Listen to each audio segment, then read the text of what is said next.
The authenticity for me is a must, no matter what I'm singing, no matter what I'm conducting, no matter what I'm teaching. It has to be authentic. If it isn't real, it's not relatable.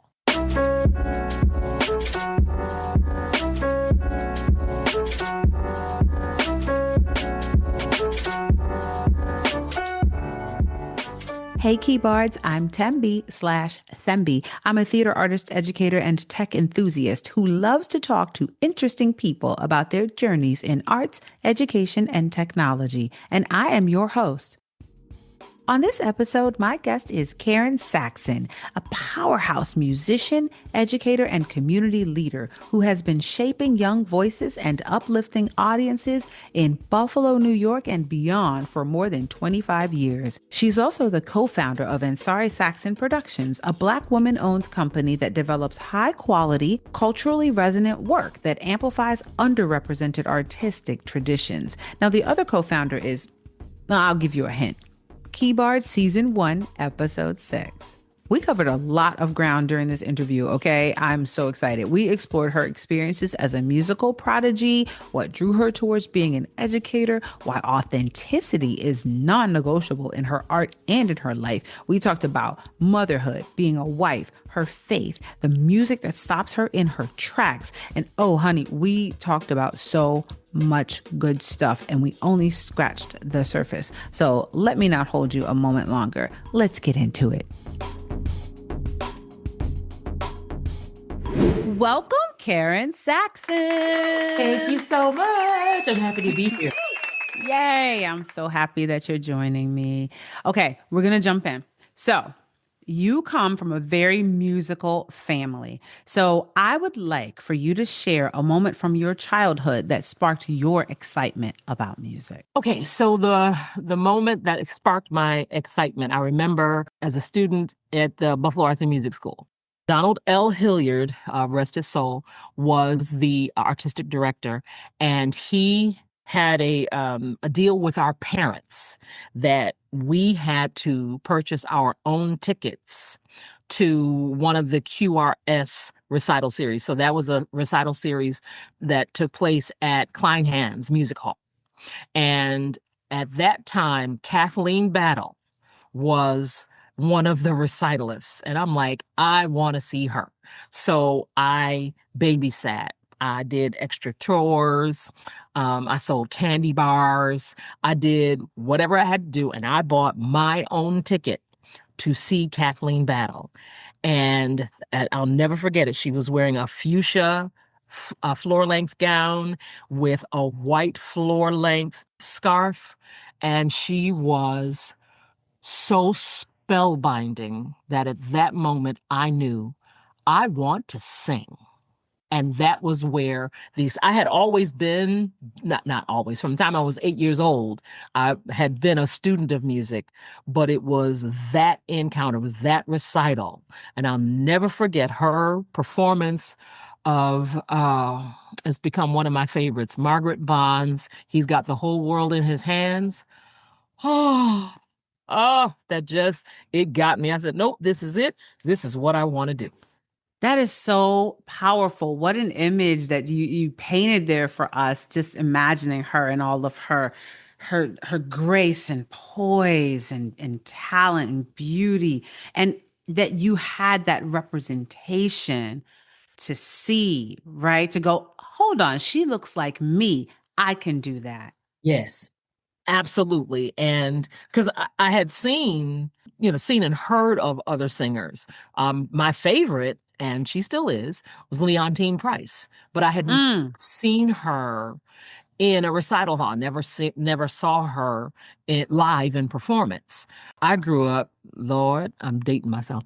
I grew up where we didn't have YouTube. My experience with Leontine, I used to go, oh my God, I'm so old. I used to go to the library at college and get the vinyl RCA, recording of Aida, because she was my favorite Aida. I would get that record, I would get the score, and I would sit there. And from first note of the overture To the last of the opera, I would read the entire thing along with the recording, imagining in my head what was going on stage. You say that this was before YouTube and the way that you went and experienced this recording, but I have to say, yes, needless to say, we all love YouTube, we all use YouTube, but I think that the way you describe that experience, there's something lost when you don't get to do things like that, when you don't get to read and listen and just fully immerse yourself in a recording in that way. And so I think that there's something to us making sure that these things are still available for us and for young people to know, like, hey, I was having this conversation with somebody the other day about how, digital recordings, if they haven't been remastered, are often very compressed. I know you know this. And so you don't necessarily hear all of the layers of musicality. You don't hear all the tracks. And when you hear a remastered version, or if you hear it on a record player, all of a sudden you're like, well, where did that instrument come from? Where did that sound come from? I didn't know that was a part of that song. And the song becomes so much richer. And to me, that's just such a metaphor for life. And I love that you had the opportunity to sit down and experience it like that, and the fact that with Leontine Price, you built your own image of her, right? Because you didn't get to see her in concert, but then you got to see Kathleen Battle in concert, which must have just felt like you were the queen was up there. It was exactly how I felt, especially from just watching her walk on stage. Representation, of course, it is huge. And my immediate reaction was, oh my God. I mean, the glamour, the simple glamour of her attire. She was class personified, from not only what she wore, but her posture, even as she walked to take her place, how she made sure that her dress was placed just so before she dropped her head to prepare herself. And when she lifted her head, her accompanist knew, okay, now we can begin. There's nothing like it. There's nothing like live performance. And then I think about you talked about how you worked so hard to save your money for that ticket. And I think about how important it is for young people to have access to world-class performers in that way. That yes, of course, when they get to do their school production in their school for their peers and families, that is a part of the process. But it is also important to see what it is that inspires you, to see the canon, to be exposed to that. And for you start them on that journey as a music educator, and you've been doing that for 25 years. I'd like to know what drew you into teaching, and what are some things that you've learned from your students over the years? Actually, I tripped into teaching. I'll put it that way. What I wanted was to be an opera singer, but I didn't have, no, I wasn't supposed to be an opera singer. I was Hello. supposed to be a teacher. That's a good reframing. That's a good reframing. I like that. Yeah. I was not supposed to be an opera singer, because if I was, I would not have the three greatest blessings of my life, which are my children.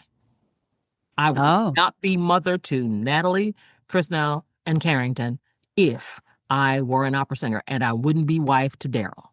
So my life was set the way it was supposed to be. I fell into teaching out of necessity to provide for them, because Daryl is their father, but we hadn't even met by the time I had married and had my three children. And one of the other great musical influences in my life was another music teacher of mine, and that was my high school teacher, Alfred Jarrett, who, when it was clear that I was taking on life by myself, because I used to sub for him when he was out. And I was a long-term sub at Performing Arts quite a bit.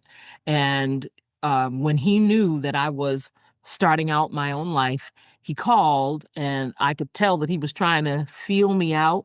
And I said, Mr. Jarrett, if you are trying to figure out if I'm ready to teach, you tell me where you want me to be in September, and I will be there.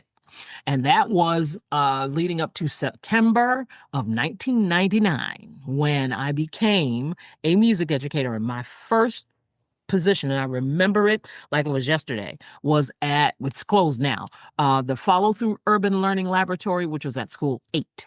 And I never forget when I got there, the kids told me, well, you know, Miss, we had 9 music teachers last year, so I don't know what you're going to do. I said, oh, well, you will only ever have one me. So let's get to it. We have things to do. And it was such my drive as a music educator, as a teacher, period, is I'm addicted to the moment where kids go from, what? I can't do that, to, oh, I live for those moments. And what was the second part of the question? So the second part was, what have you learned from your students? What are a few things, because I'm sure you've learned tons from them, but what are like a few things that they've taught you over the years? The most powerful lesson I have learned from my students is the biggest thing that they need from me, from teachers, is to be seen. If you can make it apparent that you see them, they will allow you to teach them. Dr. Sarah Meredith, rest her soul, was one of my mentors from Buffalo State, and it was she who introduced me to the reality that my curriculum needs, of course, to address the things that they need to know, but it also should show every student themselves. So the music that I choose, the countries that music comes from, the cultures that music comes from, should, at the very least, look like the composition of students in my classroom. And doing that is in itself going to provide a fantastic diversity, but the kind of authentic, rich diversity that we can actually have deep conversations about, because the proprietors are sitting in the desks. You clearly, I love the way you reframed that this is what you were supposed to do. And that wanting to be an opera singer, I would assume, is just something that fed into that process. It's just a part of who you are. But you also are huge in the faith community. And I only have 24 hours in a day. I'm not sure how many you have, but what I am sure of is that you have more, because the math is just not mathing. So let's just say that first. But I'm curious, and this is, pardon me if the answer is obvious. I apologize for my ignorance, but I want to understand, when it comes to music as ministry, when you're channeling through music, channeling a message through music versus performance, when in a lot of ways you've been given material to interpret as a musician, do you use the same creative process, or do you take different approaches for each of those things? The creative process is the same. I have to learn the music. I have to know where the music comes from. I have to teach it to the people that are in my face. The inspiration for performing it is different. And it is the reason why, and I know this is going to sound blasphemous, but it's true for me. It is the reason why I typically don't perform gospel music in the educational setting. Because gospel music for me is a lot bigger than a genre. For me, it is life, right? For me, the audience for gospel music is not the people sitting in front of me, but the God that I'm singing to. Now, does it mean that I refuse to do it? No, but it is very, almost restrictive for me to do it. Because if I'm in church, or if I'm in a setting where there's freedom, my hands can go up, I can extend the moment if the spirit dictates. I could, you know, go into other songs. I can let the moment breathe like it needs to. In a performance setting, no, not so much, right? Especially, okay, and to go with that, in my role as one of the directors of the Buffalo United Community Choir, which is in effect the Buffalo Philharmonic Orchestra's gospel choir. The musicians on the stage are in the union. So that means that you can't go a minute Come on. over Uh-huh. their allotted time, or it's gonna be a problem. Yeah. And Yeah. you know, while Jesus paid it all, you can't send him that invoice. Hello. You know what I mean? So, you know, to go back to your question, the authenticity for me is a must, no matter what I'm singing, no matter what I'm conducting, no matter what I'm teaching. It has to be authentic. If it isn't real, it's not relatable. So profound. And I've just learned a lot right there. That's wow. That's when you have to ask questions about gospel music in theater and what that means and how that, yeah, I mean, I just think about how does that play out in a situation where there's a moment, but you've got all these other factors that are timed out and these expectations. Can you create an opportunity for it to breathe? And the answer is unequivocally yes, but you can't do it unless you even understand that that's something you're supposed to do. That part, which takes me back to something we said at the when, you know, before we started recording.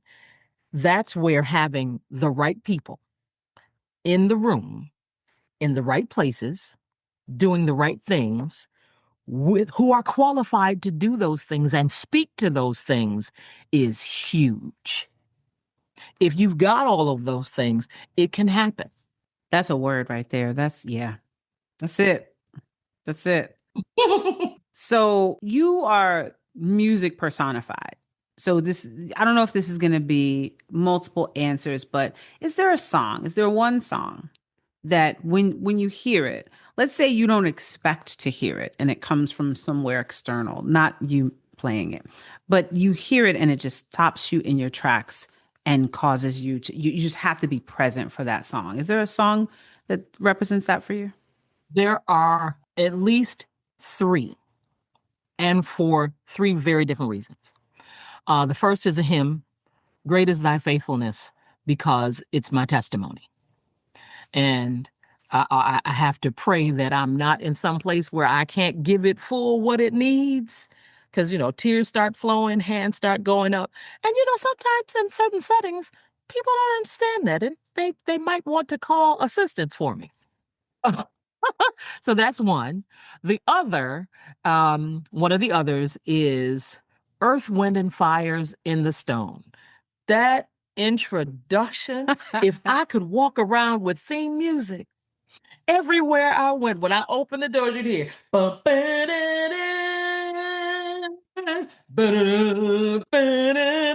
So if I ever retire, that's going to be my entrance music.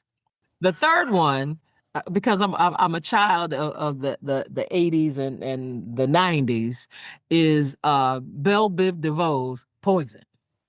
It happened to me one morning. I'm in the car, I'm driving. I heard get in, bam. I just it's happening, and it doesn't matter where I am. It's going down. How fitting that your three songs are Hymn, The Elements, and BBD. Mhm. I love it. I love it. Yeah, Multifaceted and yeah, expansive. That's beautiful. absolutely. Mm-hmm. That's me. Mm-hmm. All day. So your students, I want to go back to your students for a bit. You talked about what you're learning from them. Mhm. But a lot of times when I talk to educators, I'm curious what students are asking about. And I get such fascinating answers depending on what their discipline is, depending on how long they've been teaching and who they teach. So I'd like to know from you, what kinds of questions are your students asking you? The the question that surprised me the most is one that I wasn't looking for at all, is when they ask me questions about me. Because I've taken the mindset, one of the things I worked on with Dr. Meredith was from the time that my students enter the room until the time they leave, that it is the most musical time, right? So the question that I'm asked the most, or I shouldn't say asked the most, that takes me out of my head the most is when they ask me about, I have a tattoo on my right ankle, and it is music, nondescript. It's not a song, but there are 3 sets of initials: DLH1, which is Mr. Donald Hilliard; ARJ, which is Alfred R. Jarrett, my high school teacher; and BS, which is Burlene Shumpert, my grandmother. And they are my 3 greatest musical influences. When I knew I wanted a tattoo, I knew it had to be something that the meaning of it wouldn't change regardless of what happened. And for me, the 3 of them are the foundation that I stand on. And every time I'm asked about it, I get to tell a new generation about educators who looked like me, who were qualified, who were passionate, and who made sure that they gave me the best of what they had, and who set the model for what I try to do. Outside of that, it's the questions. Oh, okay. The one statement that broke my heart. I haven't heard it lately. In fact, I haven't heard it since I've been teaching at City Honors. But the one question, it really was a statement that, because I've been the lead teacher for 12 years for the Metropolitan Opera House HD Live in Schools project. And the number of students that I've had say to me, "Miss, I ain't know that Black folks could sing opera." Wow. What? Even if you don't like it. Mm-hmm. So that a huge part of my life's work has been saying, look, you don't have to like everything you hear, but my job is to offer you a smorgasbord. You can pick, you pick a little bit of everything. You might gorge yourself on this, and and you might taste this and find it completely repulsive, but at least you'll know because you've been exposed. Yeah, that's so important. I mean, it leads directly to your experiences when you were a child, being exposed to that representation. And you never had to say, I didn't know that Black people can sing opera, because you knew from being a young person. And it just makes a huge difference. And it makes me wonder if when you encounter these students in high school, right? In high school, yes. Yeah, you encounter these students in high school, and certainly you give them so much, but imagining if they had gotten music training before that, or even just more exposure, how they could have set their sights on certain things. And of course, it's never too late, but it just always reinforces how important education in the arts is, and specifically young people being exposed to a range of genres. And like you said, you might gorge on this, you might not be interested in that, but you know that it's there, and you know what it is, you know how to name it, and you know how you feel about it. And there's something to be said for that, you know? Yeah. And so you talked earlier a little bit about various projects that you've done, and you have done many, but I wonder, when you take on a project, is there something in particular that you look for to decide if it's a good fit for you? Because as much as you do, you probably have to tell a lot of people no. I do.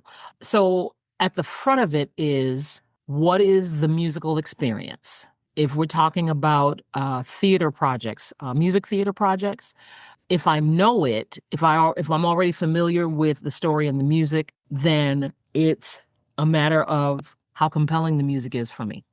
And sometimes it is this is something I've not done before. For instance, my last new project, I was the chorus master for Buffalo Opera Unlimited's production of Joshua's Boots, which was an opera written by African-American composer Adolphus Hailstork. For me, that was my first professional opera credit.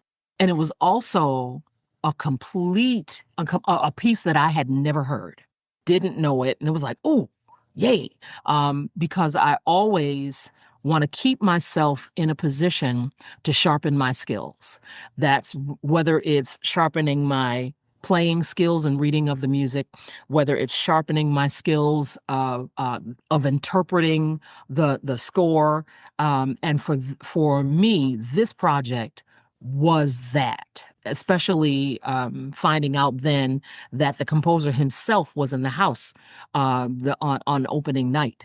And then of course there's the stuff of what do I already have on the calendar? Does it fit? Can I make it work? Kind of thing. But pretty much, I love musical theater. It's my happy place. It is my happy place. The worship is total. That's my life. I do that because I have to. I want to, and I feel like something is missing if I don't. But for my artistic Jones, I love musical theater because it allows for people to really experience the power of music, to not only underscore the lines that have been said and will be said, but to provide that connective tissue in ways that don't just engage dialogue, but they get to your heart, get on your nerves, stoke your fear, raise questions, and to know that 12 notes arranged in myriad of ways gets that done is just exciting to me. And speaking of your love for music theater, Mm. you just created something really incredible with a colleague. Let's talk about Ansari Saxon Productions. Yes! Woo! Woo, woo, woo. Yes, ma'am. Because I don't have enough to do. Well, you talked about what you have to do and your happy place. I feel like this category kind of is your happy place. I know it's not worship specifically, but I think there is a spiritual aspect to what you're doing. I mean, you teamed up with your longtime collaborator, Naila Ansari, Carbonell Catillo, who also is a guest on the podcast. Check it out. Check it out. to create a production company, Black woman owned business. Just let's be clear. Let's be clear. Very important. And I'd like to know what we can expect from the two of you in this production company, but also just, where does that fit? Like you said, you have plenty to do. This wasn't something that you had to do. You two had already worked together on a number of projects. What led you to this level? So, as you said, we have collaborated for years on projects. And I think the process of doing Once on This Island really gave us an opportunity to isolate our synergy and to find out just how much we really thought and experienced alike, and how much respect we had for each other, that if one saw it differently, then we deferred to the professionalism and expertise of the other. And that's a fantastic place to be, especially when you consider the consummate professional and expert that both of us are. I was going to say it's just her, but we're both experts. So yes, and she would have something to say about me if I didn't say it that way. So we found ourselves just continually working together. And it just so happened that we fell into this project and were kind of amazed and honored, and I won't say taken aback. I think that's too strong, but amazed, honored, euphoric. There we go. That Shays trusted us enough to offer us this partnership, that we said, okay, here's the opportunity. People have been telling us, and when I say people, I mean our families have been telling us, why don't y'all just go ahead and partner? Just go on and get it done. But we did, and we're here now, and there are so many learnings that are taking place. So in terms of what you can expect from us, we have the esteemed honor of co-producing Dreamgirls at Shays 710 with Shays. That is a huge, gargantuan effort. And I think the part that we love the most is, in addition to telling a story that is pregnant with Black excellence, Black joy, Black resilience, Black music, that we also get to bring to the stage some voices and faces that are not common in our theater experience. So that part of it has already proven wonderfully gratifying, that realizing, because I have heard the saying a lot, heard the saying a lot, that a rising tide floats all boats, and we sit in the grateful reality that we don't get to decide which boats it raises. We're just happy to be in the flow. This is the beginning of a new era, I feel. Mhm. I really feel like everything that the two of you do will all be watching, will all be cheering for you, but there will be young people who love musical theater and love the arts who will see you in the same way that you saw Kathleen Battle, was in the flesh doing this incredible thing. And they will not ask their teachers, Miss, can Black women do this work? Can Black women produce musicals? Can Black women put things that are amazing on stage? They won't ask that because they will know that the answer is yes. They will see what y'all are doing, and they will be able to reach out and touch you and talk to you and ask you questions. And there's you cannot put a price tag on that. There's no amount of schooling or, going to however many productions. It's like being able to see you in the room and observe you in your element. It's just such a gift. And so thank you for doing this. This is so big, and I am so excited to see what continues to blossom from this connection. And I think the fact that we're mothers, we're aunties, we're godmothers, we're cousins, and we're rooted and grounded in the community, that realizing we already have, like you said, young people around us anyway, who are looking at us and praying that we are as good an example to them as our heroes were an example to us. Yeah, and I think that's where the authenticity of it comes in, that that we can let them know that if you start now, and that's the big ticket item. If you start now, and if you're willing, there's a meme that comes to mind. There's a lion, and I don't remember all the rest of the imagery, that says, "I would rather choke on greatness than feast on mediocrity." That if there is a guiding light between the two of us, we hope it is that we inspire young people not to just settle for good enough. If we can do that, if that's the dip that starts the circle in the current, in the flow from us, I think we can be all right with that. That's really special. And, as I think about it, as educators, yes, we tend to be oriented towards young people, and they are very important. But the more I think about it, it's like, I wonder too, like, what's going to happen with the adults who maybe like, oh, hold on, I have a little note in there somewhere. And like, oh, well, I did do things as a child, but I kind of lost touch with it. I wonder what'll happen when they see what you're doing. And maybe they'll be inspired to join too, which might be. I hope they will, because the other thing is too, that when we audition people, and this is huge, when we audition people, we've already established what the artistic vision of the project is. So we're looking for the right fit. So if you've done shows with us numerous times and we don't select you for this cast, it doesn't mean we suddenly hate you and don't think that that we think now you're not talented anymore or you're not qualified. No, it means that there's been the aesthetic for this product has been chosen.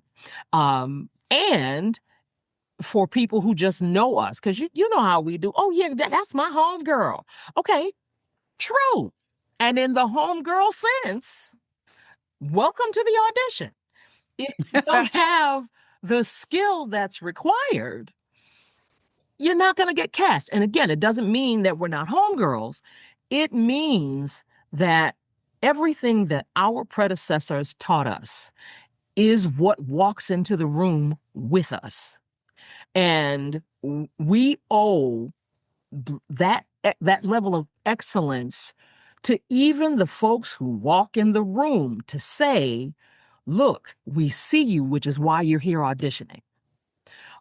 We're talking about having classes at some point that offers training because we want a better and stronger pool of candidates. We do. And we need them in all age groups, right? Again, a rising tide floats all boats. That includes the boats of folks, like you said, who just decide, oh, you know what? I think I'm just going to show up for the audition. Okay, great.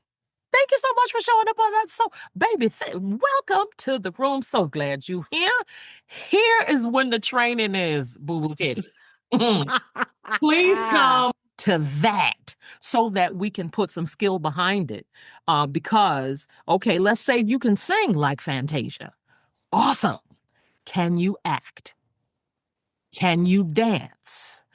Do you know what to do with your body on stage? And if you don't, again, good. Then here's where you can go to start training, because it is not just, I like to do this. Great. And there are places that you can do it. If you are at a church or a community organization that has that, those are valid, valuable experiences. And it's not just the skill that you have. Can you be directed? So if we say, okay, thank you so much for that. Can you try it this way?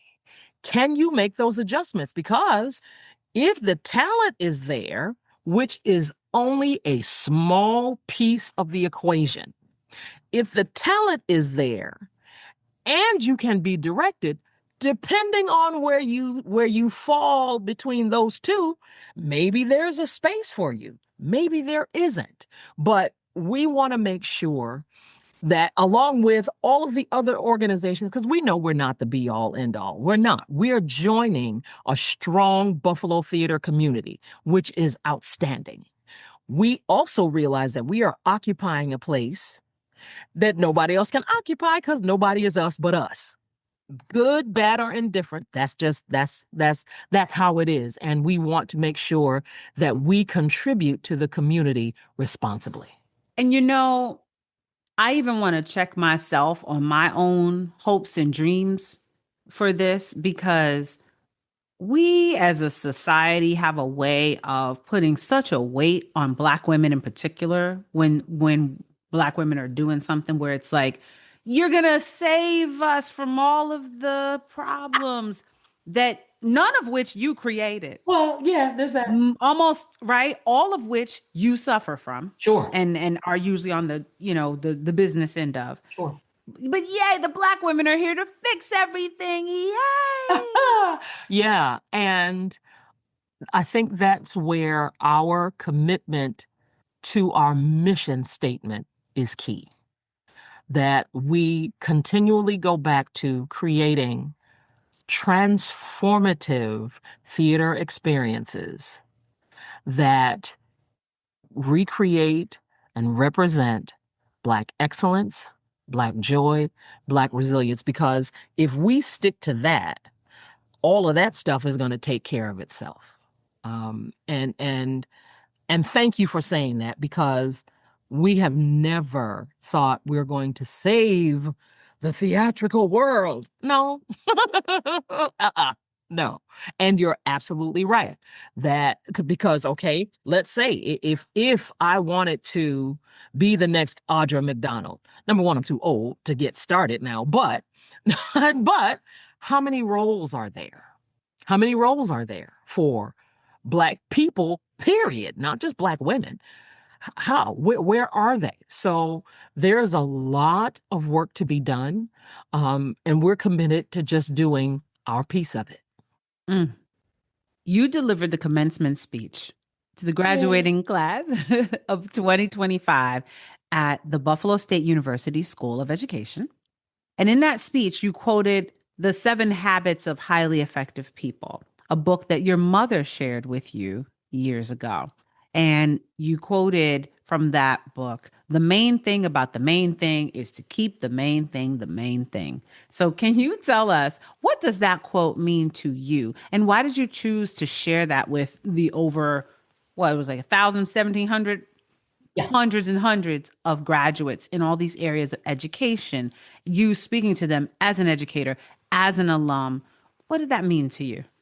So there, none of us can deny what looms for the future of education if the current administrative priorities advance. If the Department of Education is indeed dismantled, what does that mean? And we all know it. Research bears it out that the children who look like us are going to pay the deepest price for it. The price tag is going to be on our kids the hardest. It just is what it is. So that in that moment, for me, number one, I didn't want to give a political speech. I very well could have gone that way, given what the proposed policies are as it relates to education. But I didn't want to do that. The bottom line in the classroom is because, okay, here's the thing. I look at my niece and my nephew, my niece and my nephews. I look at if at some point God should be so kind as to give me grandchildren, right? They have to go to school. That was my small bid at saying, reminding teachers that the most important thing that happens in education happens in the classroom. And if we really want to educate and inspire current and future generations, we have to actually focus on them and that activity. Because if we don't, it is very easy, and let's be real, justifiably so, as we see the number of teachers who have vacated the profession and continue to vacate the profession.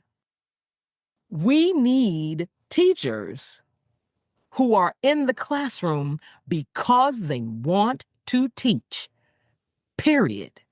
If we don't have that, then we have waves of, and we can't afford for the educators who teach our babies to have any other motive than teaching our babies. So having that audience, the most important person, the most important people I actually wanted to affect, it went through the graduates, but it's their students that I'm looking at. I need us to focus on those babies because we don't know what they're going to grow up to be.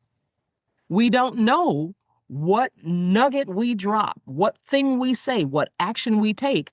We don't know what it is about us that's going to influence them. Because it might be some fantastic lesson, we hope so, but it might not.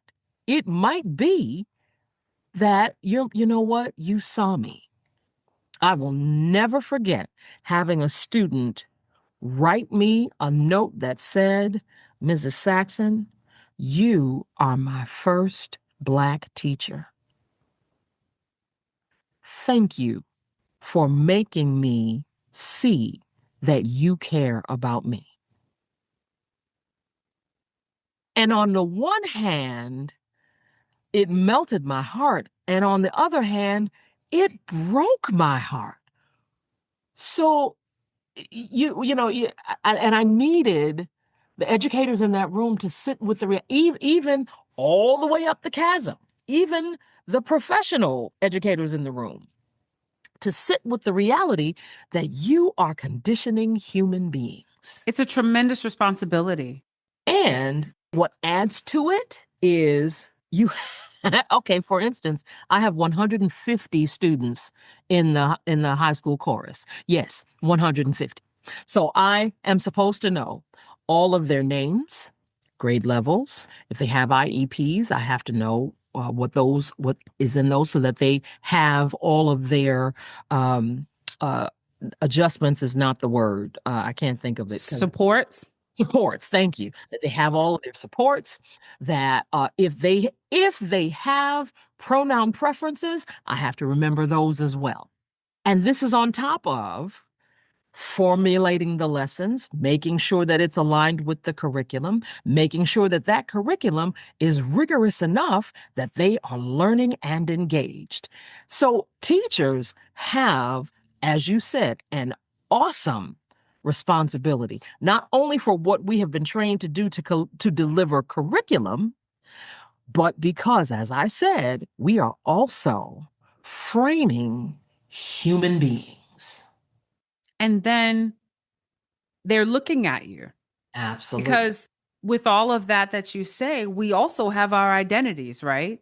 And they're Yes. looking at you and going, oh, okay. And that's everybody, students who look like us, students who don't. They're all learning, oh, this person in this body can do this thing. That's right. And that's so important. And I'm just so glad. I'm always grateful to see any of us do that work. It has so many layers of importance and meaning. Mm-hmm. Mm-hmm. And it's easy. You know how you go for inoculation, so you get your flu shot, you get your COVID shot, you get your pneumonia, whatever. For me, that was an opportunity to inoculate those graduates before they go out into the workforce and step into those realities that can be discouraging and soul crushing. Because having taught through the pandemic, if I could have retired in 2020, I would have. Because in addition to all the things that I said previously about the lessons and all of the things that we have to know, remember, and be responsible for, there are also the things that students bring with them that we have no control over, but that affect how, if, and when students learn. And it is that relationship that we talked about earlier. It is the relationship that determines whether or not we're going to be successful. And if you don't attend to that relationship, you can forget it. And for you, that's 150 times over. With that one class, yes. I teach 4 classes. Yes. Wow. But I'm built for this. I know that's right. I'm built for this. And I think having my children early in life taught me a lot. I would say I learned the most from them about how humans can process things and hold things when they don't want to talk to you, but you know something is wrong with them. When they're when they're telling you, quote unquote, what happened, but you know the truth, all of those kinds of things. Yeah, and in that regard, my children were my biggest teachers about how and what to do in the and then dealing with choirs. I'm used to dealing with groups of people. I'm built for it. I love it. And they're so fortunate to have you. But Thank you. yeah. But on the other side of that, what about your self-care? What does that look like for you when you step away from the giving to others and give to Yeah. yourself? What does that look like? It took me, honestly, I'm still defining that. It took me a long time because I think early on, I've been an anomaly for so long, right? So, because what 15-year-olds do you know that can sing arias in French, Italian, German, and then sit down at the piano and play classical works, and then pick up the viola and play that too. And you know what I mean? Yeah, So none. well, yeah. One. Yeah, right. So that I've always been um on an I've always been kind of isolated, even amongst people. I've always been kind of isolated. So that when I got to start doing these things, I'm like, oh, I want to do this. I am like a kid in a candy store still. I love what I do, and I do it so much because I love it. Self-care came to me because I became a diabetic. And it was discovered when I was diagnosed, my A1C was 16. You're dead at 10. And it was like, okay, because I wasn't eating well. Well, who could with the schedule that I was keeping? I wasn't exercising. Who could with the schedule I was keeping, right? And it took me a number of years to start working it through. So self-care started for me with going to the doctor and making sure that I maintain my appointments. It continued. A good friend of mine, he's my brother from another mother, George Davis, not George. We're talking about George L. Davis, music educator. We both went to music school together, and he introduced me to a meditation app called Breathe, Breethe. And and they have a Christian meditation option, which I appreciate. But it offers meditation without the Eastern philosophy. Now, I have nothing to say against Eastern philosophy. You have to understand, see, my salvation was formed in 5:00 a.m. prayer in the Holiness Church. Huh? So, so other people, I've been to yoga classes, and the other people will say namaste, and I'd be saying, namaste in the word, because I don't play. I learned to meditate that way, and that helped. In the pandemic, I accepted a challenge that turned my self-care into a real action plan. Janice Drayton, who is the first lady of the First Calvary Baptist Church, put up a post and said, it was in January after the new year, and said, does anybody want to take 280,000 steps in February? I said, okay, sure. I didn't think, so I'm like, oh, that means 10,000 steps a day. I didn't think I would do it once. Now, at that point, because I had been, keeping up with my doctors and taking my meds and doing that stuff, started making changes to the way I eat, drinking water, all of that. My A1C had come down to 11, still too high. After going through the month of February, I went to the doctor. My A1C was 7.6. So I was like, so the 10,000 steps. And at that point, I had worked up to a gallon of water every day. Ooh. Uh-huh. And it started coming down even more. Well, that turned into, they put me on Ribelsis to help me pull some of the weight off.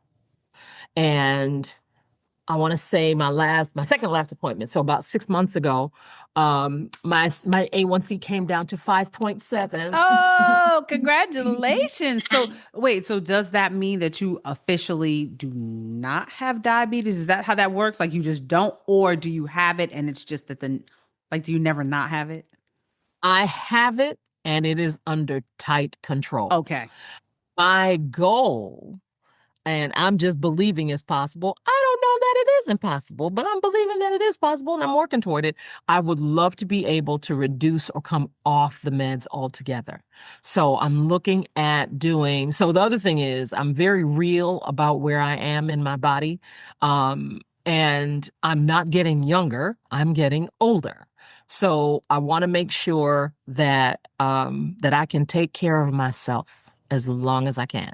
So I'm looking at starting Pilates. Y'all pray for me. Oh, now see, listen, my daughter is a Pilates professional, so I'm just she totally Ah, is. So I think there's a message there. She is the Pilates queen and she swears by it. And a lot of the a lot of the understandings, like as you mentioned wanting to get into it, and I'm sure somebody told you like, okay, these are the benefits of it and everything. But I can assure you when you go into that practice, you're going to discover so much about yourself and you're going to fall in love with it. So, congratulations on just that journey of self-care, right? Because it sounds like you're so good at what you do that you just immersed yourself in it so much. I mean, I know you're good at what you do, but you know what I mean? You love it. You love it so much that you just kept immersing yourself. And there are so many opportunities that you were just like, okay, let's do this, let's do that, let's do that. But then maybe you forgot about the joy of pulling back from that and loving on yourself.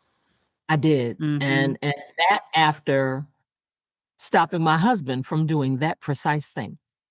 Oh, wait a second. The do as I say, not as I do type situation. Is that what that was? Okay. Well, see, it wasn't for me though. See, it wasn't about me, it was about him. You Uh-huh. understand? I do. I know how that goes. Well, I love it. Congratulations. That's always good to see someone who's so important to the community step back and say, "Yes, I know y'all love me. I know I am revered and appreciated, but I'm taking some of this time back for myself. And no, don't call my phone. Give me this time." So I really respect that, and I'm glad that you are taking that joy in doing that. Thank you. Yeah. Okay, so let's do a little game. Okay. We're gonna do a little rapid fire word association. I'm gonna say a word or a phrase. You tell me first thing that comes to your mind. Okay? Hmm? All right. Music. Hilliard. Donald L. Hilliard. Everything. It amazes me how layers of things that he said to us when I was young and couldn't understand it. And understand, I really did not like Mr. Hilliard when I was a student in music school. I thought he was an old crabby man that needed a life. I did not understand that he was giving us such a significant, not only piece of his life, but he set us up for success deliberately and strategically. We learned social graces. We learned how to speak, how to carry ourselves, how to walk in a room knowing what we knew, but with the humility to realize that there could be someone in that room who's better than you. So walk in, yes, in the power of what you know, but with the humility that you can learn from someone else who's in that room.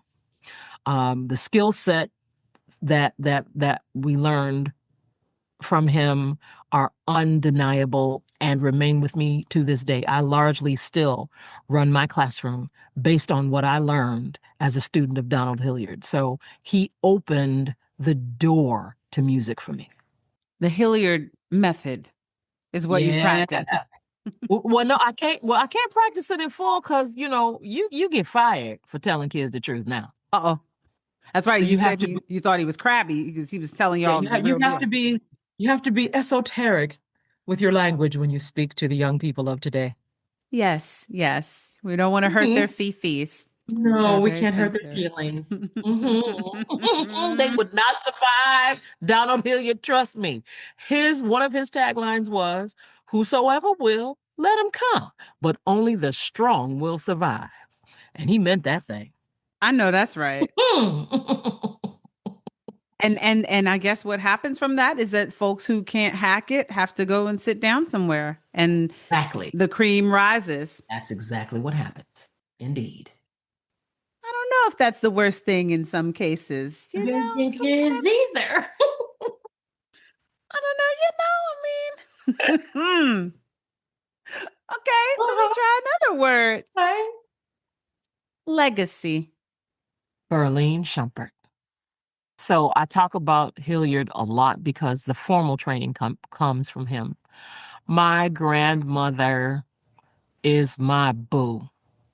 So I used to, she taught me about service and especially service in the church. And fun fact, and I didn't even realize it until after we got together. She was the musician for Logan AME Zion Church when Reverend Vaughn was the pastor, and she played for the Eugene Lawrence Brotherhood Chorus, and there was this fabulous powerhouse soloist named Richard Saxon, who I would later find out is my husband's grandfather. I cut my teeth as a young girl, as an adolescent girl, because she would take me to church with her. She would be on the organ. She would put me on the piano, and I would play for Mr. Saxon.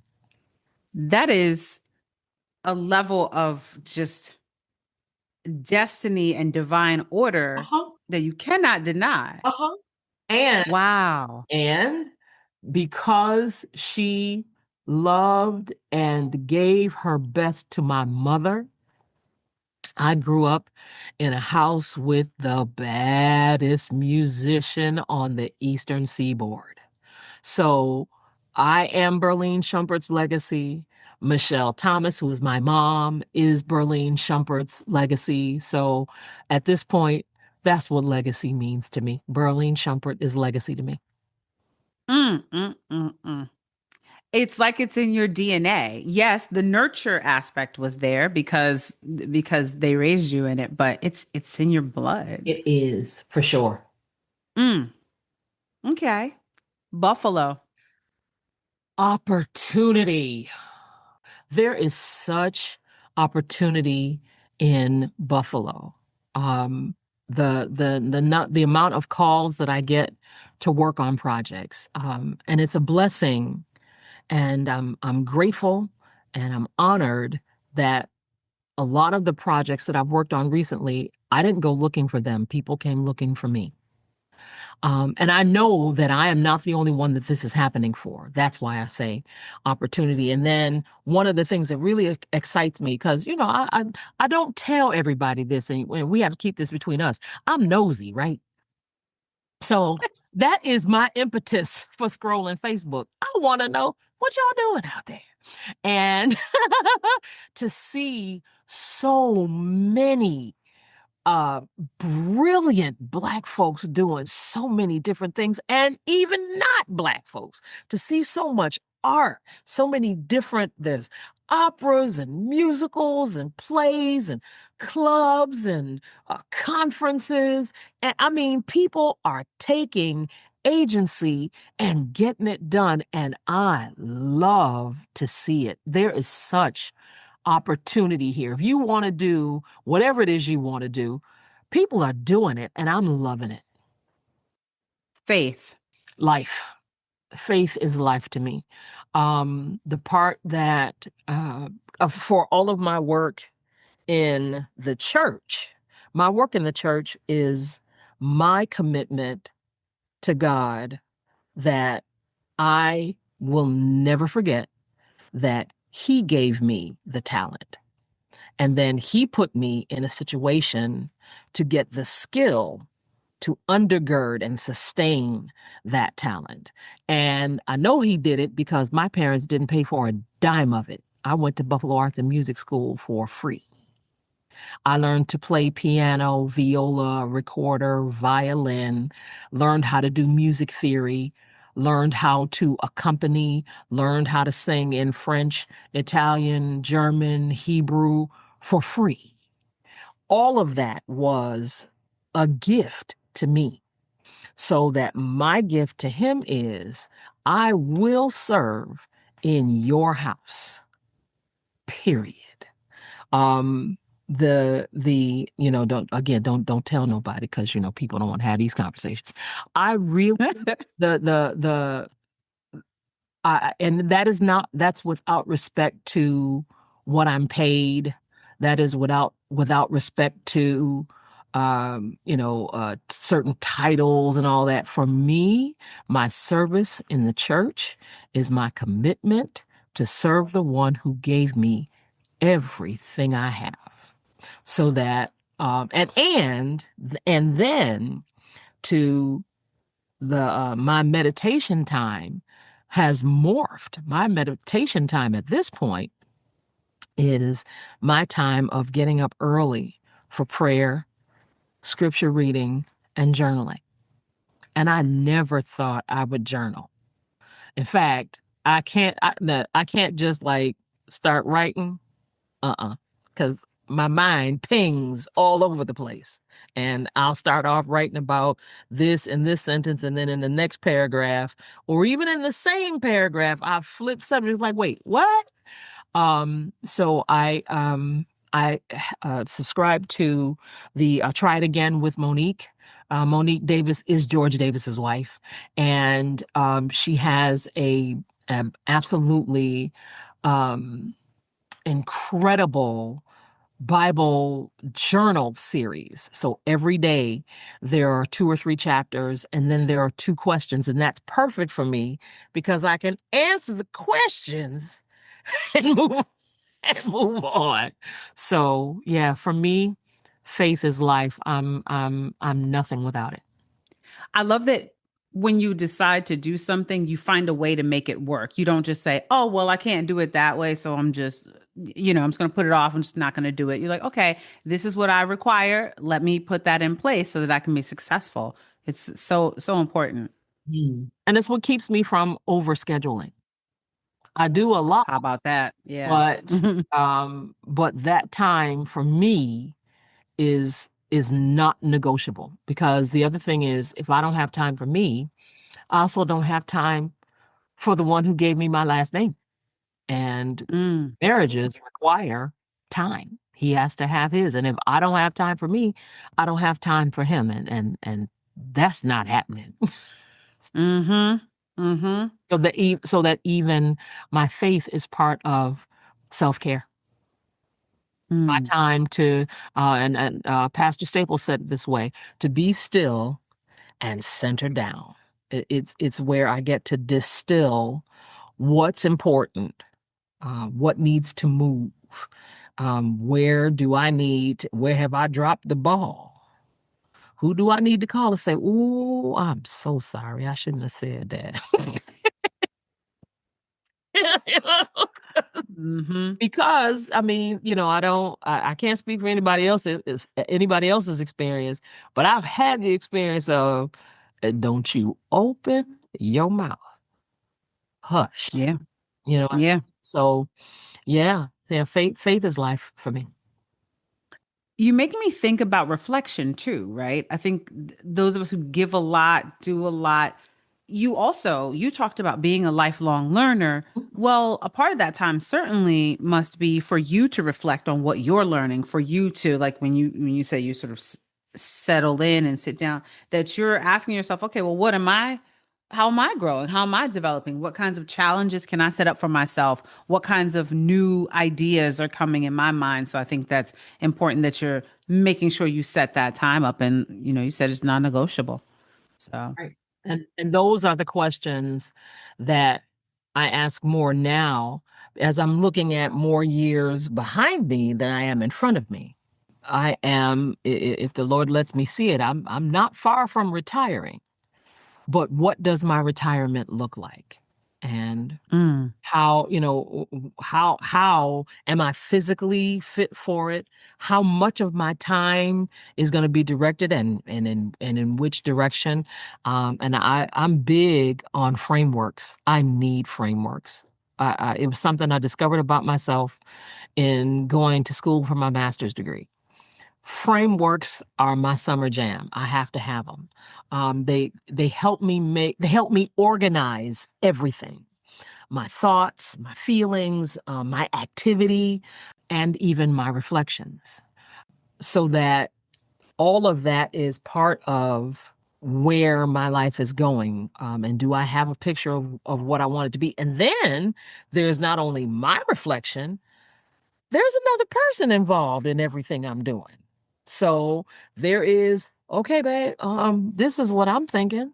What are you thinking? What's on your heart? What's on your mind? And making sure that we agree on those things, because I saw a meme and I love it. Something to the effect of asking your spouse's consent. That's what it was. Asking your spouse's consent is not domination, it's respect. And that is how that works. We are both ridiculously busy sometimes. And if we don't have that time for each other, number one, it's an indicator that we're too busy to even take care of ourselves, so that even the spirit can't say, hey, yeah, you got a husband. You might want to check in with him about what you're talking about. And the same is true on his end. You know what I mean? And reflection time is a way of life for me. Just like there are people who their prayer life is programmed. That is the one thing about my life that is not programmed. I do not program prayer. I learned from my dad. Prayer is a constant state for me. It is a constant conversation, and not only constant conversation, but it's a constant conversation and listening, where I'm saying, okay, God, look, this is what I'm thinking. This is what I want to say. This is how I'm feeling. And I can't hide it from you anyway. So I'm going to bring it to you so I don't have to pay for it, or because I don't want to deliberately cause harm in any situation. And at the same time, I want to be found being where I'm supposed to be, doing what I'm supposed to be doing, when I'm supposed to be doing it. And that requires a lot of be still and shut up. Motherhood. Sacred office. I am so proud of the young people that I raised.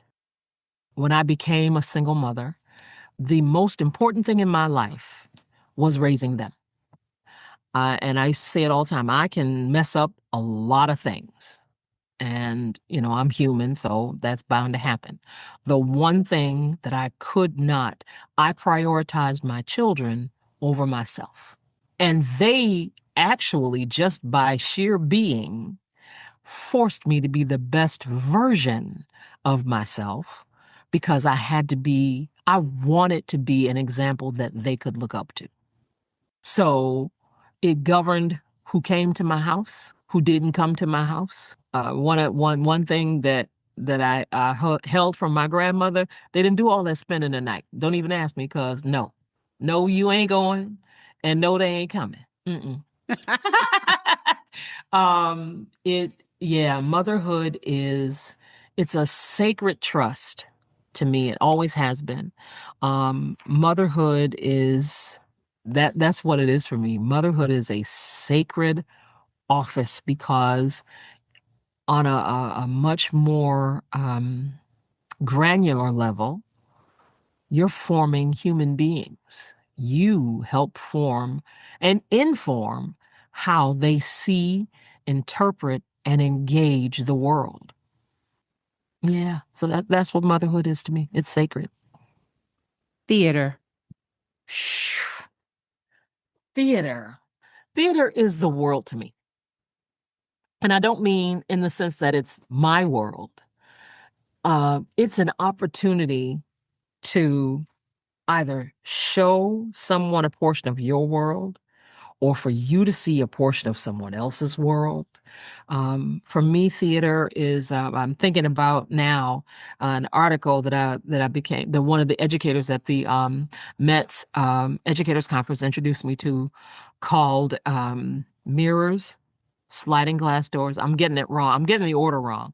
Windows, Mirrors, and Sliding Glass Doors. It was an article written by an African-American English teacher, where she used that, set the framework for decolonizing instruction in her classroom. And to me, theater is every one of those things. It is mirrors, windows, and sliding glass doors, especially for me, especially when it doesn't tell you what to think, when it just presents, this is what happened, or when it's fantastical and lets you imagine and you get to step out and be somebody different, or when it makes you consider a perspective that maybe you hadn't before. For me, that moment is happening right now in examining the story of Dreamgirls. I never thought that I would have even the slightest drop of compassion for Curtis Taylor Jr. In my mind, being a strong, independent Black woman, Curtis Taylor Jr. was a dog, period. Mm-hmm. And as I started reading it and looking up various dramaturgical resources, I'm like, he kind of did what I've heard about some drug dealers doing. He used the vehicle that was available to him to put his community on the map and in a different light. I don't necessarily care for how he did it. I certainly don't care for how he treated the big girl in the story on behalf of big girls everywhere. We sick of that. Uh, but Listen, let's, speak on that. Speak on Mhm, that. mhm. Mm-hmm. That, and I certainly am not a fan of how he dismissed the real love of Effie to possess Dina as commodity. Mm. I'm not a fan of that at all. And at the same time, I'm looking at him and saying, whoa, there are layers to this that I just didn't consider before. That he is, for all of his divisiveness, for all of the law breaking he did, for all of the scheming and plotting and backstabbing and theft and all of the nasty things, he wanted something good, or what he interpreted as good, and went about doing it the only way he knew how. And I haven't quite sorted out exactly how I feel about it, but just the awareness of it is peeling back the layers of his character for me. That's so interesting because the nuances of the human condition really come out in the dramaturgical process when you're working on theater. And so, from the practitioner end of it, you really get that front row seat to those deeper understandings of human character. And what an awesome opportunity to present that for the world so that you have other people who may have that same response of, you know what? This is a familiar character to me. I expected to come in being upset with him or disliking him. And now I see him as a human being. And when you can put those human beings on the stage, a part of your mission is to create, you said transformative theater, right? Okay, Yes. I just wanted to. Yes. Uh-huh. Yeah. Uh-huh. That's in the mission. It's definitely in the mission. And Right there. Yep. it's right there. And it I was amazed because for me, he was just an archetype. And isn't that what we do to our men? Yeah. And you know what? To be fair, I also think about how when you get a chance to dig into a piece, you see things that, however you've engaged with that piece prior to that moment, those were the circumstances of those artists under those conditions in that moment, right? I think that's a part of the gift too, which is you get to explore and find things that maybe they didn't even find, or maybe they had an idea and it didn't quite get executed. And you've got this way of, in your time, in your space, with your people, to execute that, Mhm. to not diminish our men to an archetype. Right. Exactly.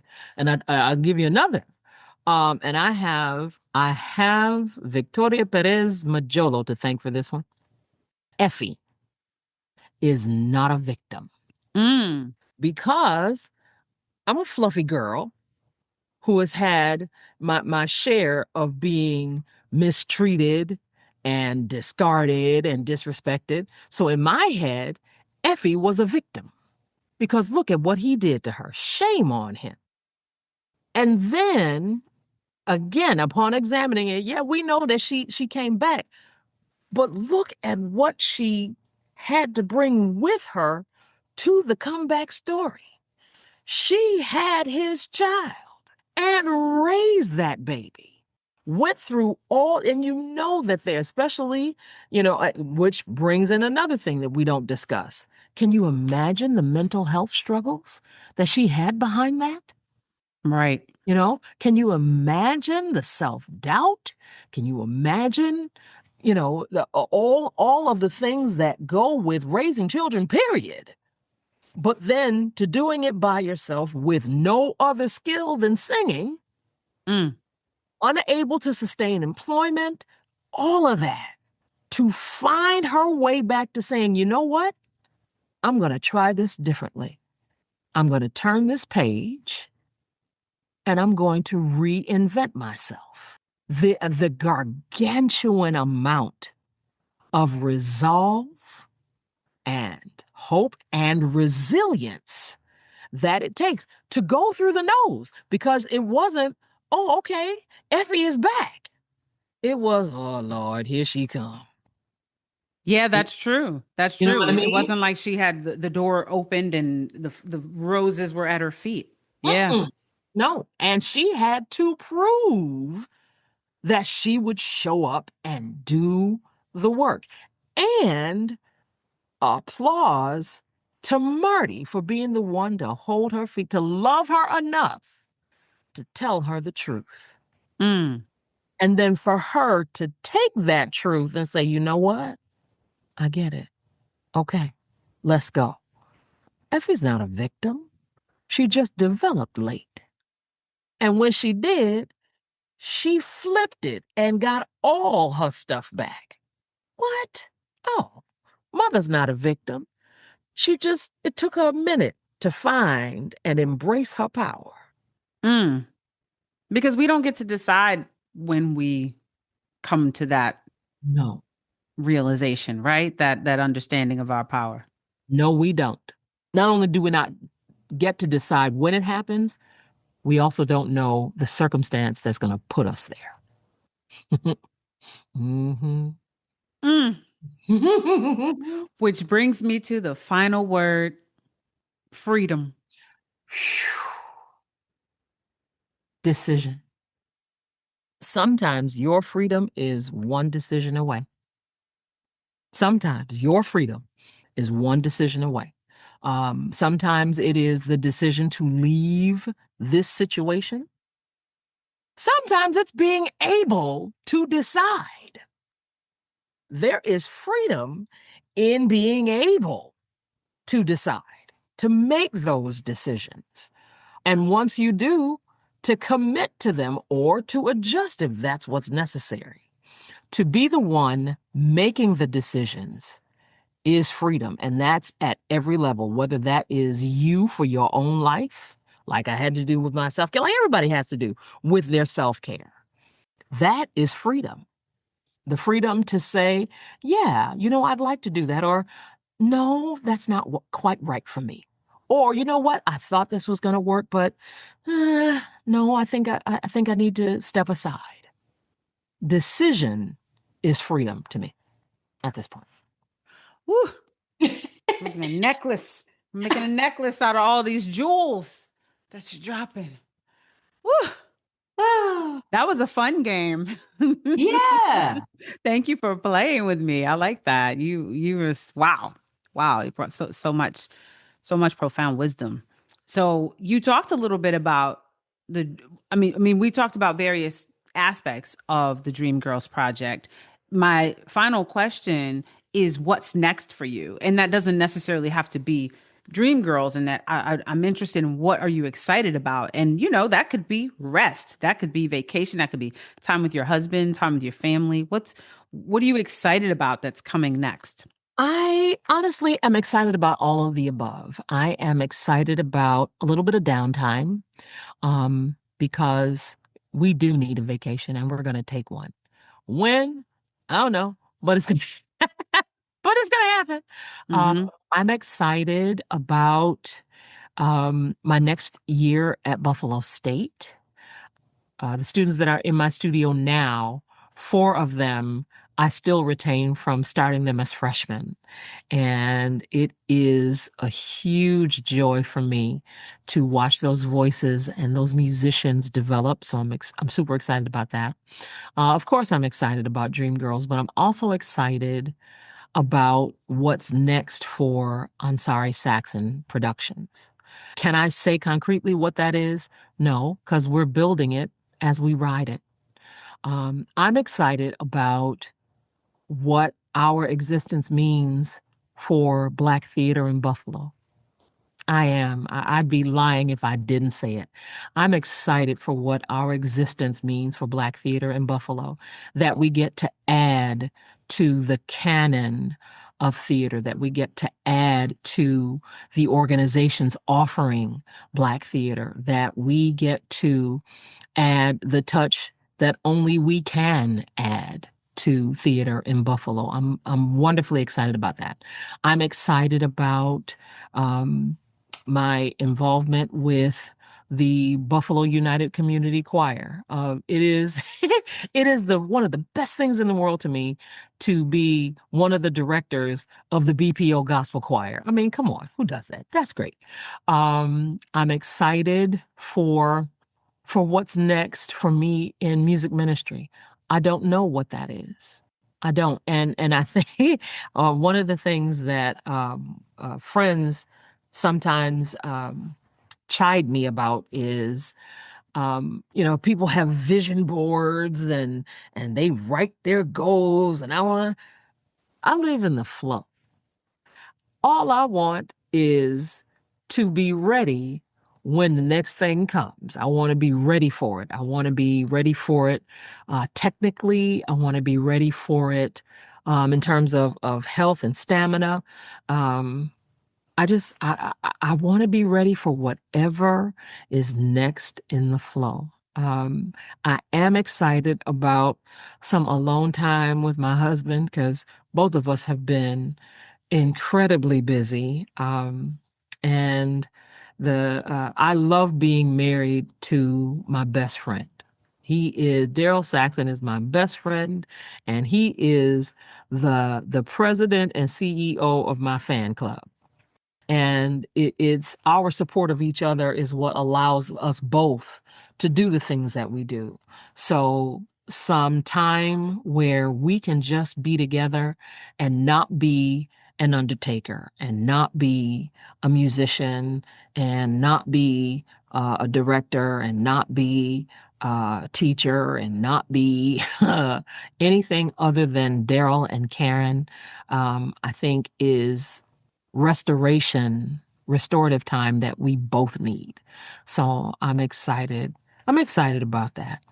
That is so wonderful. And I love that you're approaching it from just allowing yourself to flow. But that's a privileged position. That's somebody who stays ready and somebody who already came to the table. Excellent. So, those people, well, what do you bring to the table? And you come in with the table on your shoulder. Like, I mean, let's just be real because you stay ready. So yeah, I can see where you're like, let's just bring it. Whatever it is, I'm going to meet the moment. I'm like, just whatever.